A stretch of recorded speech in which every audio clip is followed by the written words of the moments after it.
Your breath reflects your state of mind.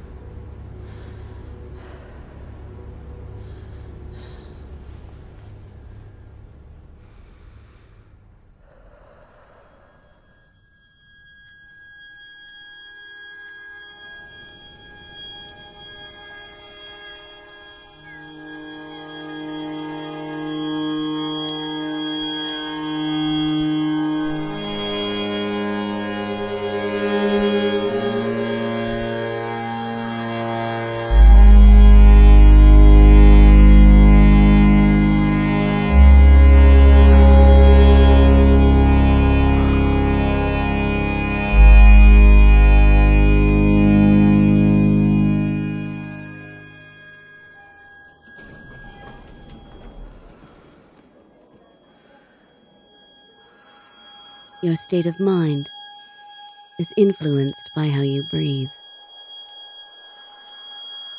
Introducing Spire. Track your body, breath, and mind. Well, good day, good morning, good night, good evening, wherever you are on the planet. This is John Dupuy, and with my faithful co-interviewee and comrade in all things brain entrainment and technological, Javi Otero from Spain. I'm talking from Utah, southern Utah, and we have with us today Neema, okay, give me the last one. Moraveji. Neema Moraveji. And I'm going to read just a brief bio just to give you an idea of who we're speaking to here and why we should all listen attentively.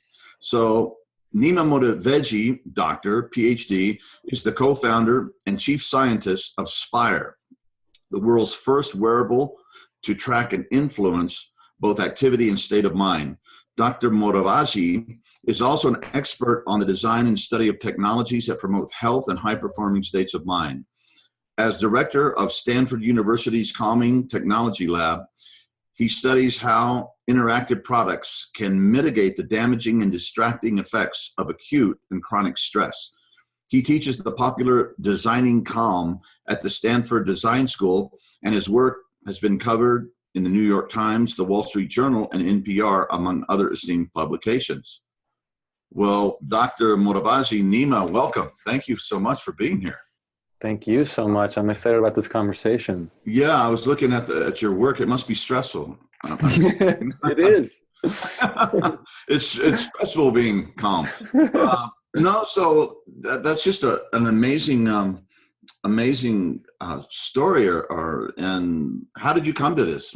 Everybody's got a history, a vocation to get called to this kind of cutting edge, different, working with consciousness and health and the brain. So what's your story? Well, there's two parts. So one was how I grew up, Iranian American upbringing, and then ended up with an American father as well, who was deep into the personal development movement of the 60s, 70s, and beyond, and a pioneer in that space, and just grew up in that environment, in that household. That was the kind of first piece, covering different kinds of topics like NLP, meditation, Buddhism, and Taoism, and just distinctions between these different things. And then it became more of a professional piece. That's when it kind of came together when doing my PhD work at Stanford around cognitive technologies, so how people learn, and really came to the understanding that now that technologies are influencing the way we eat and sleep and move and these kind of behavioral aspects of ourselves, not just tools for communication, but actually influencing our behaviors, I looked into, well, what was the behavior that I was most particularly interested in influencing?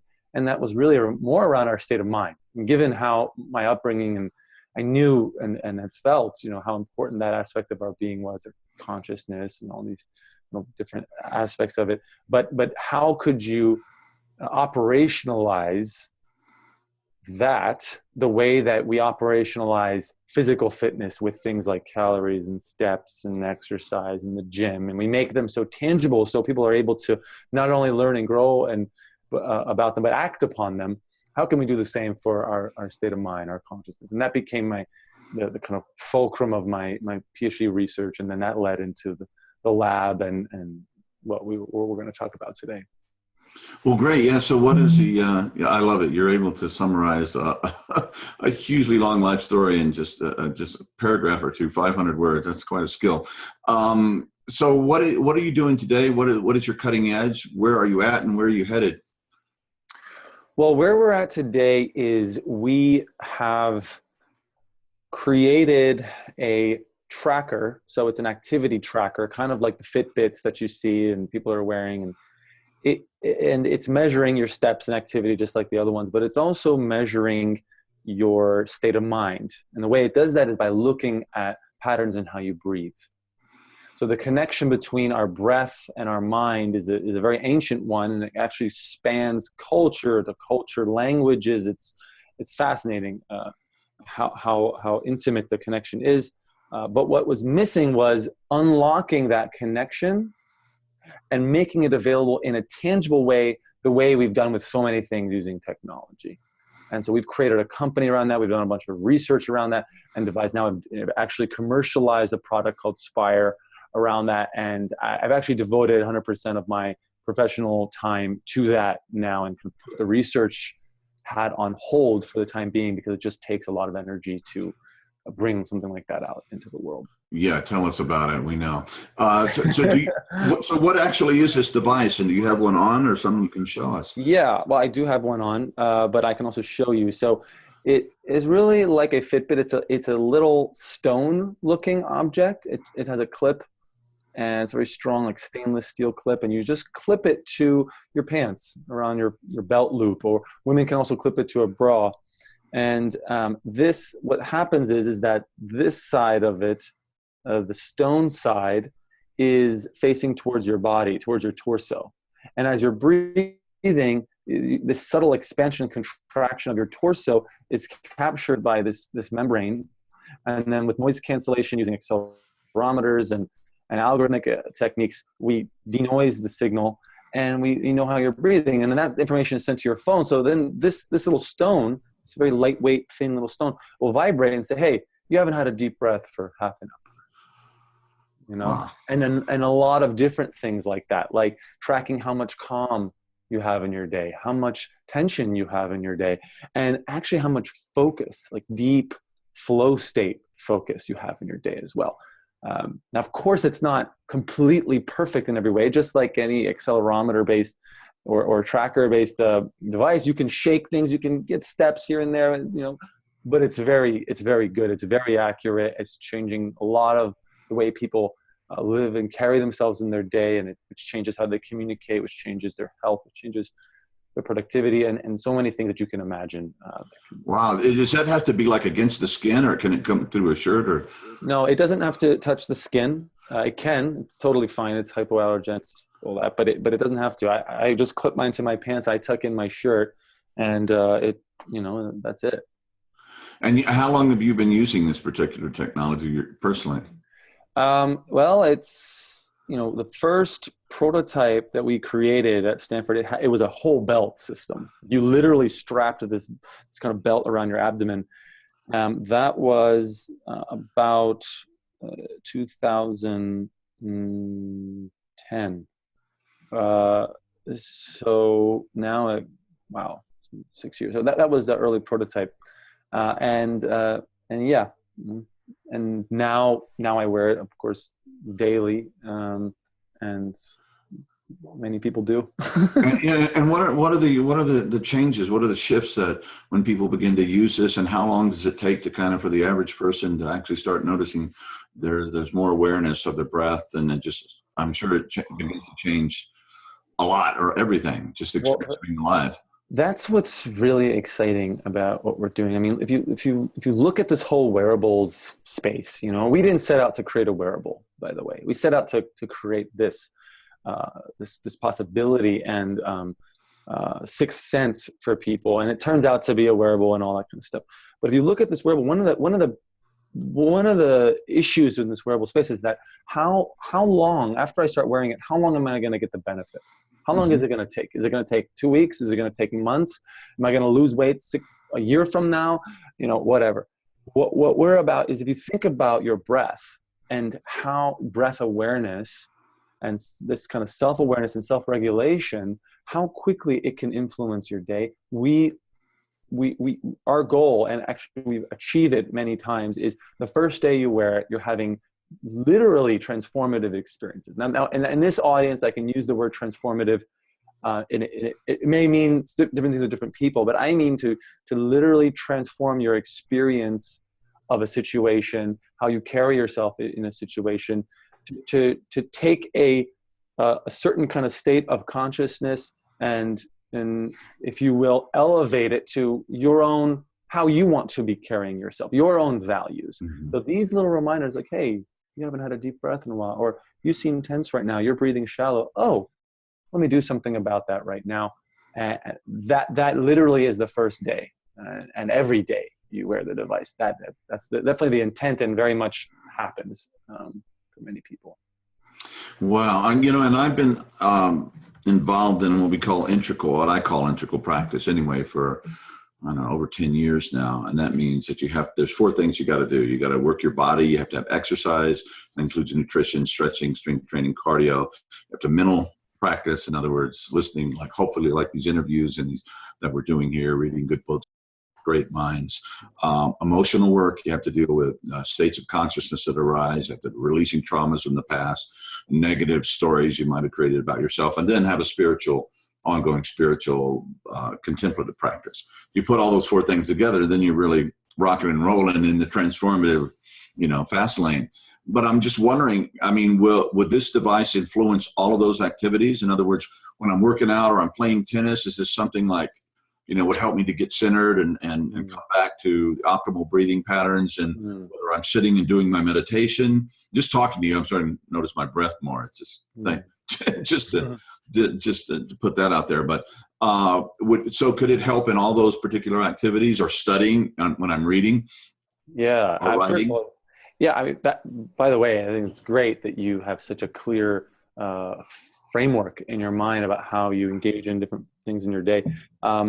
When you're moving, when you're exercising, you're playing tennis, you're running, it shifts into tracking your activity. So it's looking at your steps like a Fitbit would normally do.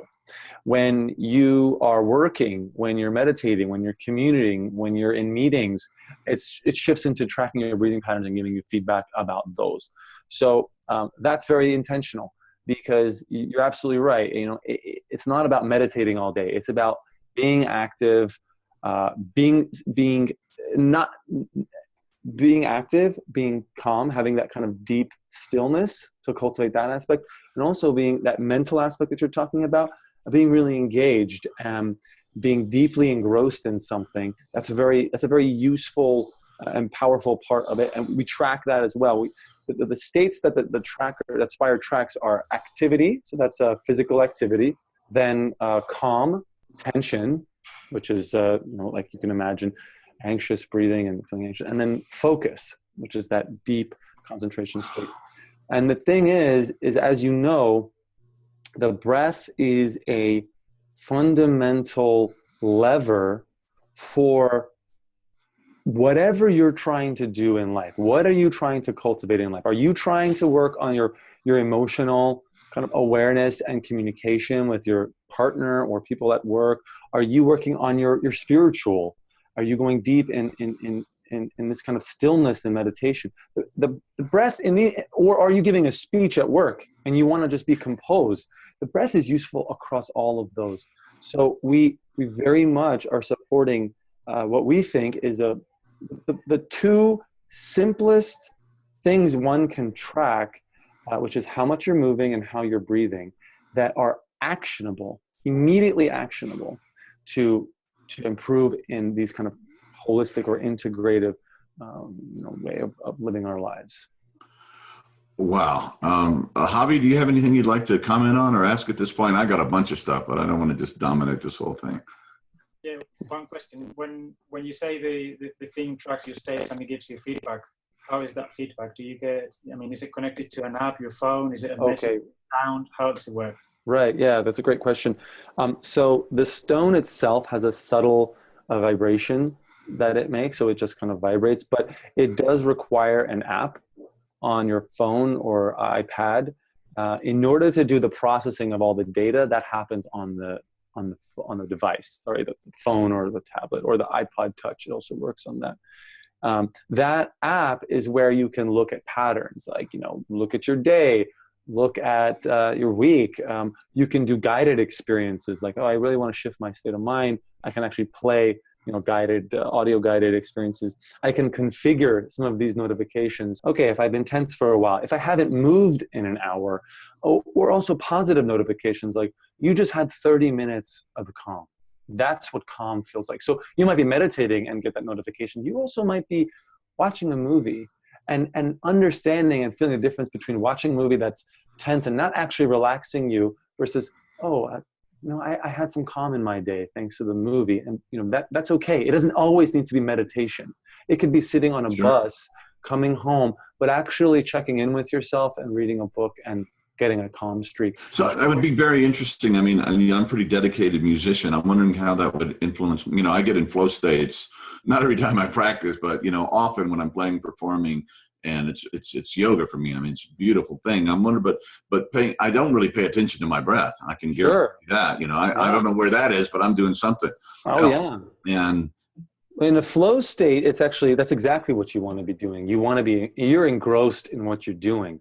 Your breathing is telling a story about what is going on in your mind and in your being without you having to do anything about it. So that's exactly what the focus streak is you're engrossed in the task. Your breathing actually becomes it gets very rhythmic and it gets very consistent. So we track that and say, hey, that was 20 minutes of deep concentration or flow. And a lot of people don't. I just actually literally this morning, I got off the phone with a woman that's so ecstatic about the product and her experience and these reminders.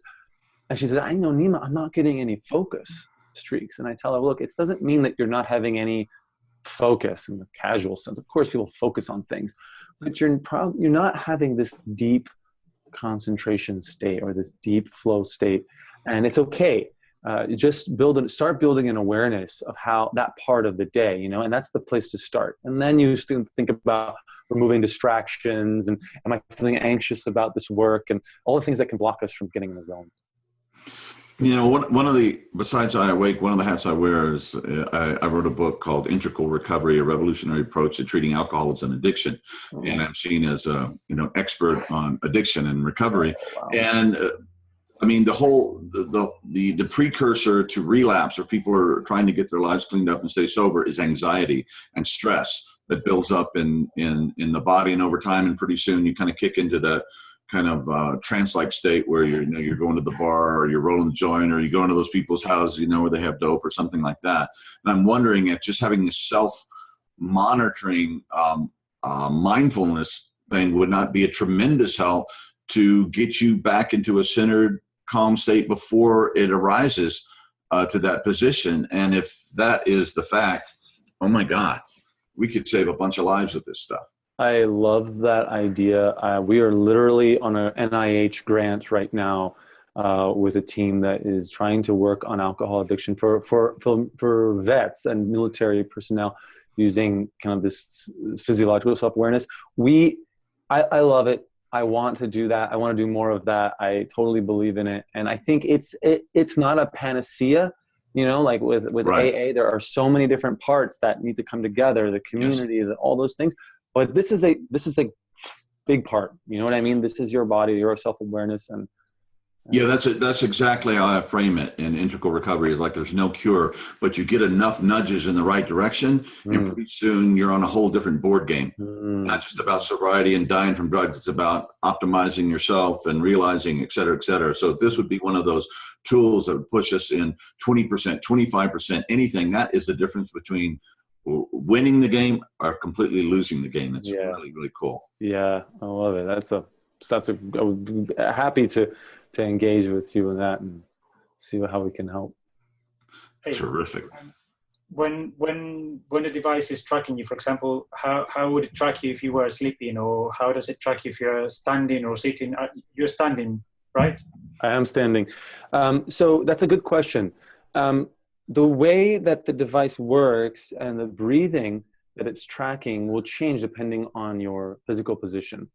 And right now, the sleep data, breathing during sleep is kind of a whole different pattern of breathing that we are going to be adding to the app. It's not in the app yet, but it's going to be reporting on your sleep stages and everything that's happening around respiration and sleep. It's just not in the app yet. We're super excited. We have a partner, a large medical device company that's going to be partnering with us on that. So that's happening. And there's too much noise to be able to cleanly identify a breath signal. It shifts into tracking, how much are you moving around. During standing, sitting, it's fine. If you're walking around the corner to grab a burger, during the walking, it's going to start saying, okay, you're active right now. It's not going to say you are walking calmly. You're breathing calmly while you're walking. It doesn't do that kind of two things at the same time. We've tried it. It's kind of confusing, and it's just not the first priority. The sensor can actually track the breathing during the activity, but we don't report it in the app yet.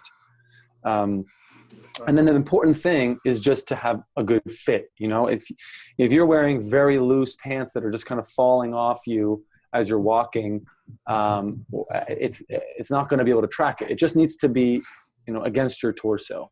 Is really how the fit works. But as long as it's against your torso, it's tracking it fine. And do you have training methods as well? You mentioned, like, you can select, for example, a session of deep breathing, for example, and you can be trained by the app. Yeah, actually, there's I'm just going to show you guys this. There's this, we call them boosts, and boosts in the app are guided experiences like you would expect, focus, calm, and such. But there's also these things called boost packs, like actually Deepak Chopra has created one. It's called Breathe with Deepak.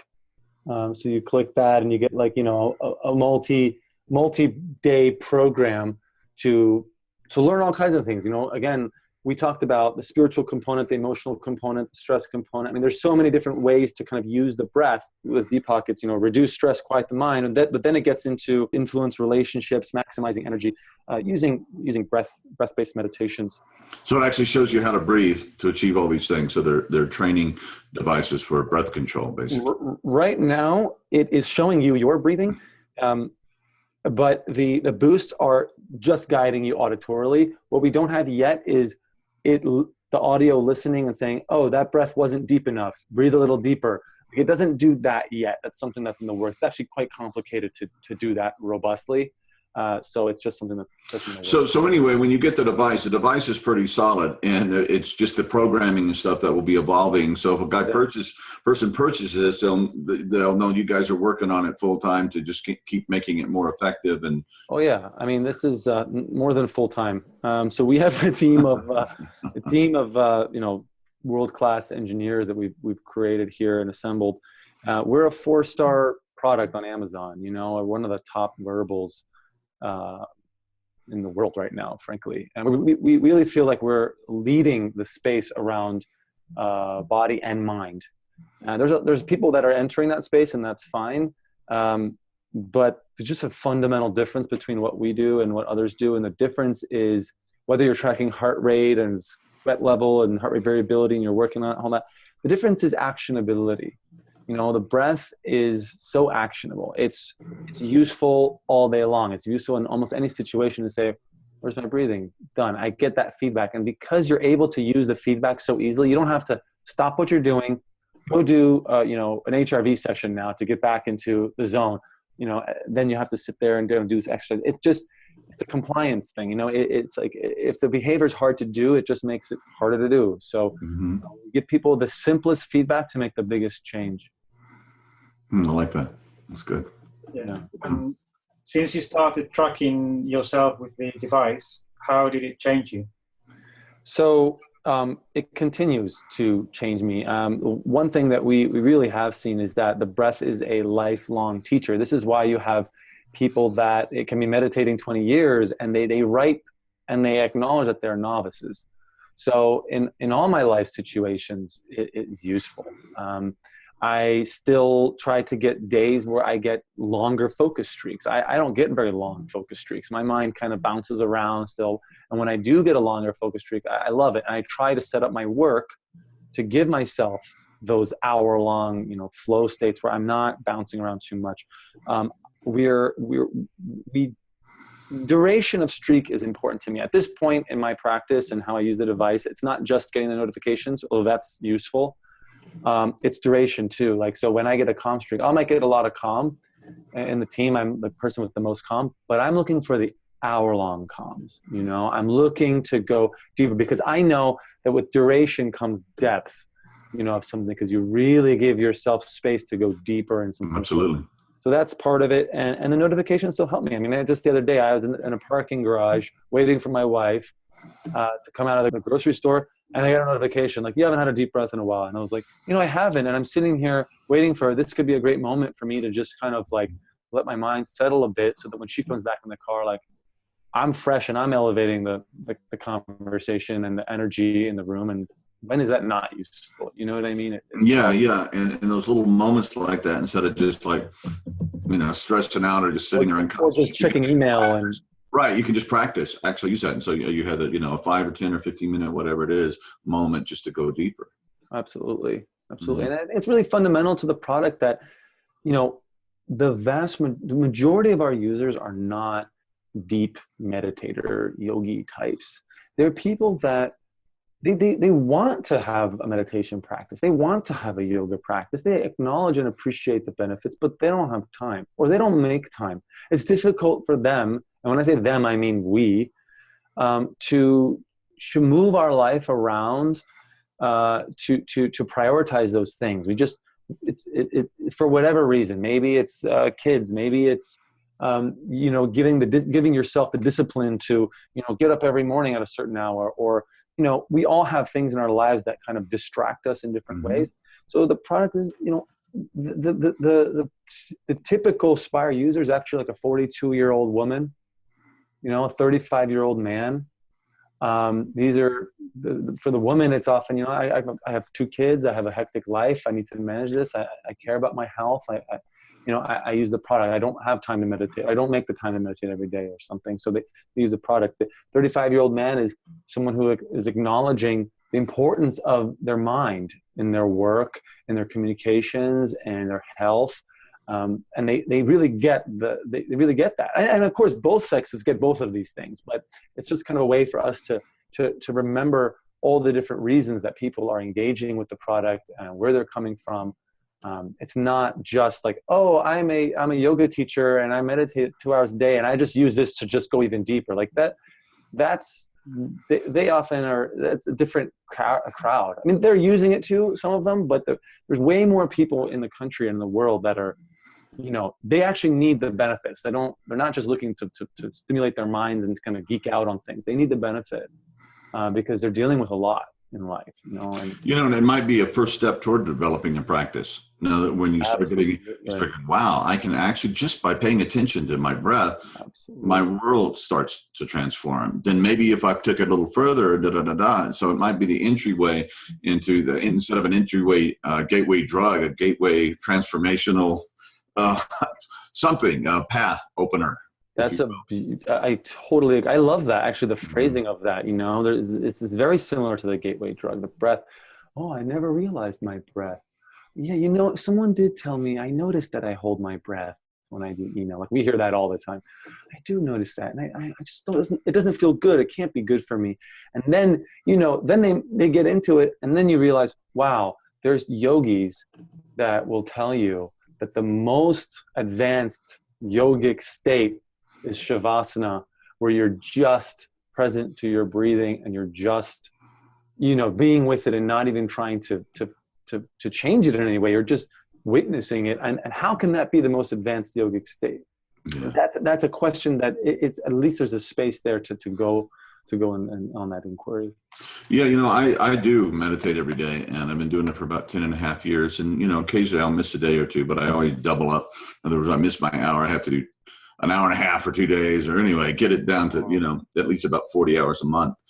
And I've been using this brain entrainment technology for a long time, and it really saved my life. I was deeply depressed and I was a wreck, and it's helped me in so many ways. But I can see, as I would say I'm an advanced practitioner in using these tools. And, in the beginning, you just listen to the stuff, and it's doing the brain entrainment, and you're going to get, just very good results. However, I think as we go along, we have to really become more disciplined practitioners.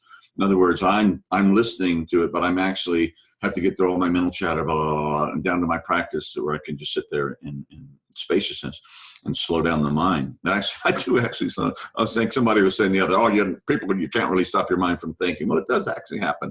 But I was imagining with this and combining these two technologies that it would make my practice more efficacious. So it would give me that outside reminder to keep practicing and using these deep states that the technology is opening up in even a more effective way. And I want to get this and work with it and, give you the feedback and absolutely. Folks, I'm very excited about it. It's cool. That sounds really exciting too. And I agree with you that there is the deep practice that we do, whether it's a meditation or yoga or exercise, there's that. And then there's the coming back to it in our day. It's integrating it into right. So and obviously it's the changes that happen not while you're sitting on the cushion, but throughout the day. That's really the proof of the pudding. And if this would be this help to you're already doing this work, saying if you are, then you can just take that that open awareness or that deep delta state or whatever and bring that into your everyday activity. It might be just anyway. It's really, really exciting. Yeah. Possibilities. Yeah. I mean, there was part of the for me, my practice, when I get the reminder and I'm coming back, one of the things is coming back to my heart.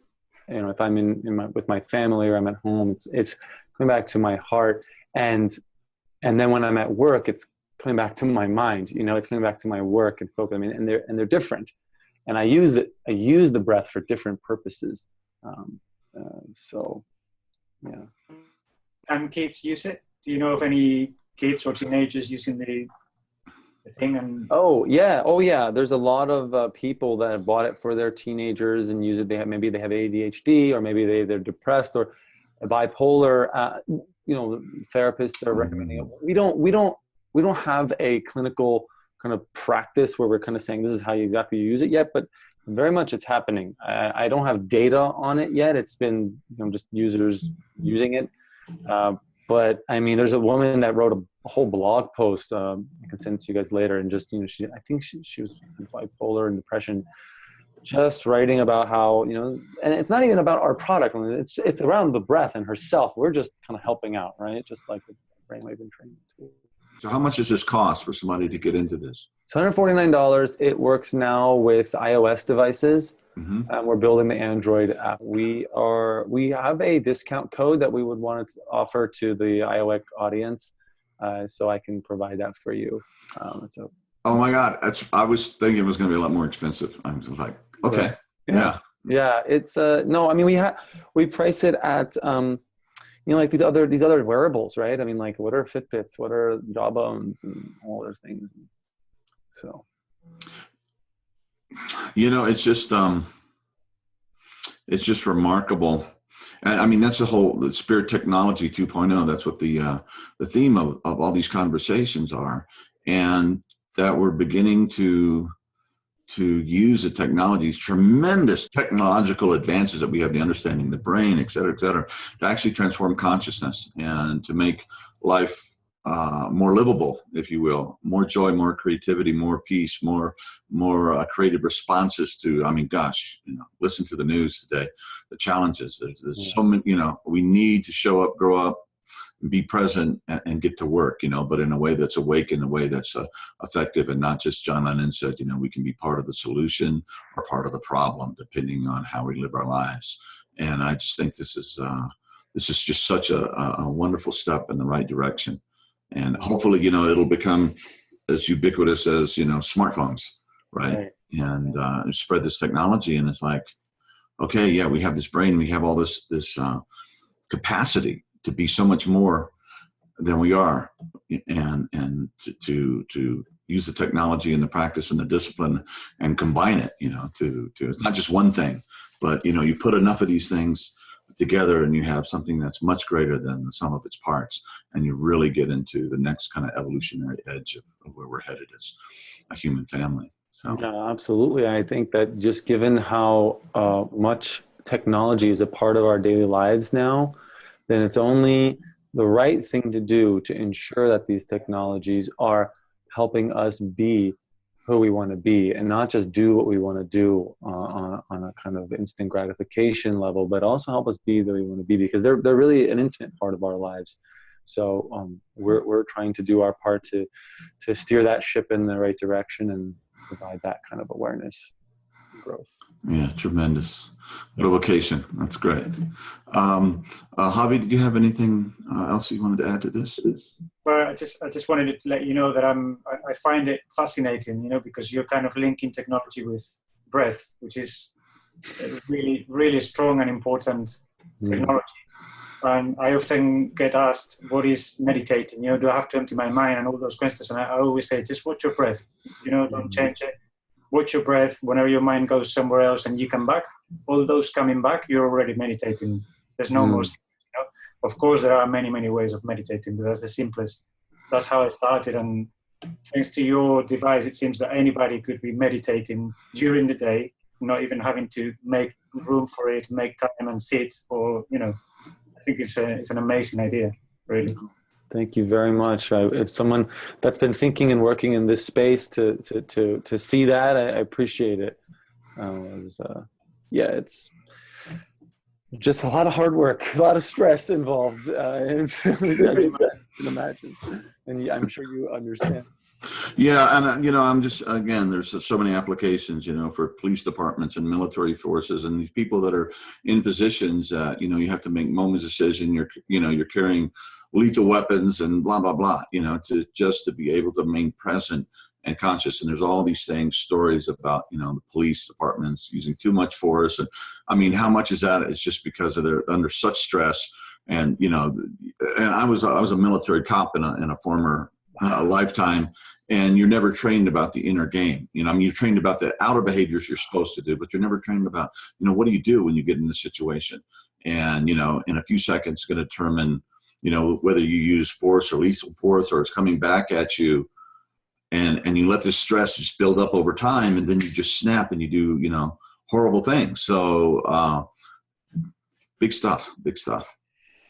Yeah. I mean, it's the evolved warrior, like absolutely. The warrior there's an inner game, and I feel Phil Jackson was a leader in that in the sports world, with Jordan and Kobe and Shaquille and all that, and just making like that phrase inner game, like making it a warrior ethos. Yeah, and that I work, with a lot of clients on a lot of issues, but for a lot of people, that warrior ethos really makes a lot of sense, and that's why martial arts are great. And in those situations, in the martial arts, and I studied for a number of years, it's the inner game. It's like to remain calm, the breathing, and so that you're just aware, and you then you can take whatever appropriate action it is, whether it's just to de-escalate through conversation, the situation, get the hell out of the way if at all possible, or you can react and do what you need to do to protect yourself and, move on. But but we never had that, we never had that kind of the tool to allow us to objectively observe what we were doing in a very portable, it's just tremendous. It could just ratchet the whole thing up to a much higher level of functioning. I wanted to show you guys the box. It looks like this, and it says Spire, your mind, and it says tension, calm, and focus. And then on the back it says it's a little hard to see, but it says the science of breath, and it explains some of the science behind it, and it says here how it works and where you can wear it. You can see these two locations. So we're really trying to. We're carried in the Apple Store online and Amazon, and we're trying to make it available to as many people as possible. This has been really inspiring, really enlightening. Javi, do you have anything you want to finish with? Thanks so much. Just thanks. I think it's been a really great conversation. And I think that probably the thing that for this audience that I think is important to leave with would be that simplicity is really important, you know? So the simplest way to make a tiny baby step change is a big deal, you know? So, you know, little baby steps, sometimes we focus on these massive, ambitious things about changing ourselves and changing this and we forget the little things. So it's easier, you know, and let's focus on little things, and the big things kind of will take care of themselves at some level. So I just invite everybody listening to this is just to give yourself a break and take some baby steps and pat yourself on the back and be kind to yourself, you know. Brilliant. Hey, thank you so much, Neema. It's been very inspiring. Thank you, John. Thank you, Javi. Thanks so much. If there's one thing we can be sure of, it's that 2015 will be the year of the wearable. Activity trackers made a pretty big splash last year and set the pace for the future of fitness tracking. But fitness is just one part of our daily schedule. Spire is different from the Fitbits of the world that became popular last year. Instead of just tracking steps and making some broad assumptions about your activity, Spire senses your breathing and can tell you whether you're calm, tense, focused, or even active. The device itself looks like a small gray stone that can be clipped to your belt or bra, really anywhere your clothing can apply pressure to your torso. Now, it's rigid enough to deal with the wear and tear of daily life, but comfortable enough to be worn all day, and even at night without too much distraction. Inside the Spire are several sensors that work together to detect breathing patterns that then get analyzed and reported back to an iPhone app. Now, these sensors definitely work best while you're sitting down, but if you're wearing the Spire while you're standing, and even better moving, Spire will override respiratory tracking and work a little bit more like a typical step tracker. One of the coolest things under the hood is Spire's inductive battery charging capability and the beautifully designed charging pad that comes with it. Rather than plugging Spire into your computer at the end of the day, just remove the stone and set it on top of the charging pad. It's easy and really pretty. Now, when we first started testing Spire at the end of last year, the iOS application wasn't even available in the iTunes store. You actually had to download it from Spire's website. Now that's changed, and the first version of the iOS-only application launched in the store on January 2nd.